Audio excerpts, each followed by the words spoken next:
Berbicara berkaitan dengan program swasembada gula yang kembali digalakkan lagi begitu, kemudian juga bahkan ada beberapa pihak begitu ya additional yang akhirnya dimasukkan begitu ya dalam tim ini begitu dalam program swasembada gula ini. Sejauh ini koordinasinya seperti apa? Mungkin evaluasinya juga begitu dari PTPN 3, kemudian aim ataupun juga target-targetnya di tahun ini, step by step-nya langkah yang akan dilakukan seperti apa? Secara makro bahwa karena ini masuk sebagai perpres, artinya ini tugas bersama yang diresmikan oleh pemerintah, kita masuk bahwa program swasembada ini bagian dari program strategik nasional. Secara program strategik nasional kita secara reguler harus melaporkan program ini kepada Kementerian Perekonomian sebagai koordinator semua PSN yang ada di Indonesia. Di dalam ranah Kementerian BUMN tentunya kita mendapatkan arahan-arahan bagaimana secara kemodalannya, bagaimana mengatur secara korporasinya, kita selalu melakukan koordinasi dengan dan mendapatkan arahan dari Kementerian BUMN. Internally PTPN, kita karena ini proyek yang sangat penting, kita men-set namanya PMO. Jadi Project Management Office yang anggotanya semua bagian, karena PTPN juga terdiri dari beberapa anak perusahaan, terdiri dari beberapa bagian.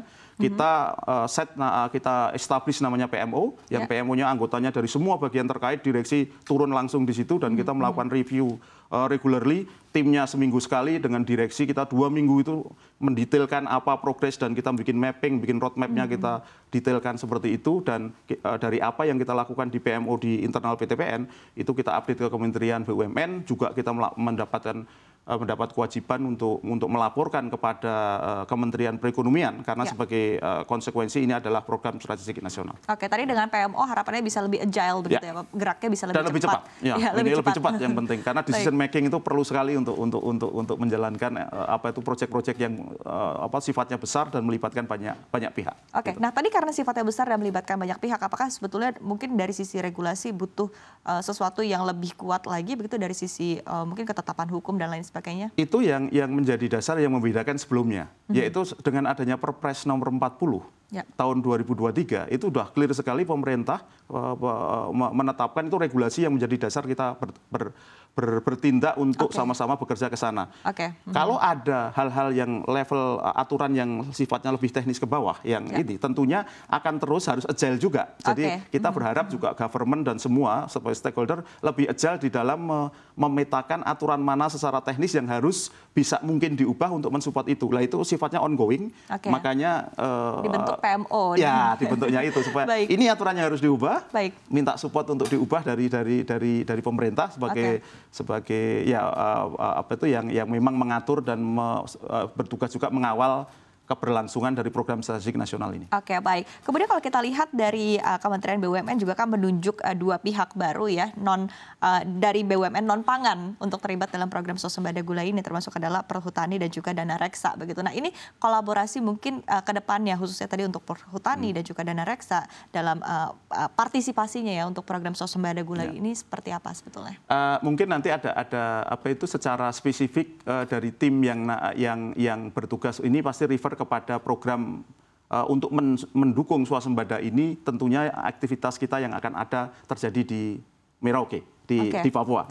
Itu memang PTPN bagian dari situ, dan leadershipnya secara project management adalah ada Dana Reksa yang sebagai kayak project coordinator untuk menjalankan itu atas penugasan dari Kementerian BUMN. Dan tentunya seperti yang saya sampaikan tadi, tidak hanya untuk project di Merauke, di proyek yang ada di Jawa pun, yang secara organik kita ingin menaikkan produktivitas tebu kita, Perhutani sudah terlibat. Artinya karena memang Perhutani punya lahan, tentunya tidak semua lahan, tapi lahan yang sesuai untuk menanam tebu, even di Jawa, itu kita identifikasi dan kita kerjakan sama-sama, dan sudah ada, memang belum banyak, tetapi sudah ada lahan-lahan Perhutani yang menanam Jawa di sekitar di Jawa Timur. Dan kita kerjasama di situ. Oke, baik. Yang untuk Merauke Integrated Food and Energy Estate begitu ya. Baik. Nah, kemudian kalau kita bawa lagi ya dengan topik yang lebih luas lagi, Pak Dwi, kita juga ketahui bahwa gula ini juga kedepannya diharapkan ya tentu bisa menopang menjadi substitusi untuk energi nasional, utamanya energi bersih dengan adanya bioetanol begitu ya. Seperti apa tentunya produktivitas mungkin bisa ditingkatkan lebih lagi, karena tadi targetnya adalah swasembada gula dulu gitu. Targetnya adalah konsumsi masyarakat dulu, konsumsi rumah tangga terlebih dahulu begitu, sebelum akhirnya bisa dialihkan kepada ke sektor lainnya, sektor energi. Tapi ini juga sebuah prospek yang cukup baik, cukup prospektif begitu sehingga sayang ketika dilewatkan. Nah, ini seperti apa? Artinya kerja keras perlu lebih lagi. Pak Dwi, bagaimana mungkin langkah yang bisa dilakukan? Topik yang menarik bahwa memang dua-duanya penting, pangan dan energi itu dua-duanya penting. Tetapi juga ingin saya sampaikan bahwa sekarang ini pun bahwa memproduksi gula dari tebu itu ada produk samping yang namanya molase. Ya. Jadi molase itu bisa dibikin menjadi etanol.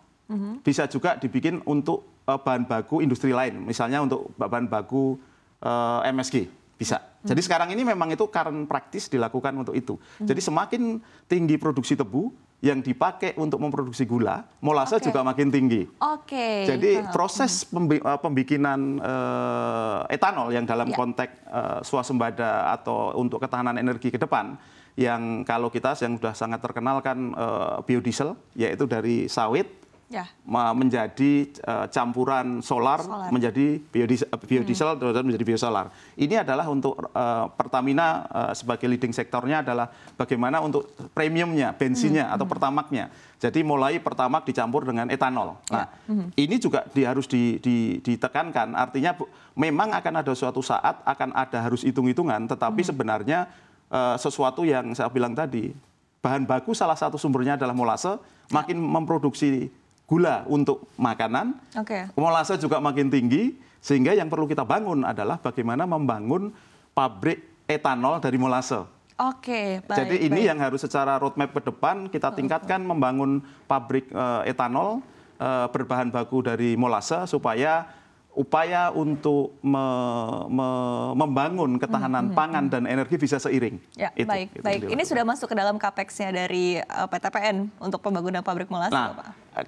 Kalau produksi molase kan memang kayak by produk kita. Tetapi kalau membuat etanol memang dalam rencana aksi ini sekarang memang sedang dibahas mengenai siapa yang harus leading sektor yang harus menginvest pabrik etanol. Apakah PTPN, apakah Pertamina sebagai pengguna? Ini yang pemegang saham, stakeholder, Kementerian BUMN sedang bersama-sama dengan bagian terkait sedang membahas. Karena memang apakah tepat PTPN yang membangun pabrik etanol atau Pertamina sebagai pengguna etanol yang akan dicampurkan dengan Pertamak misalnya seperti itu.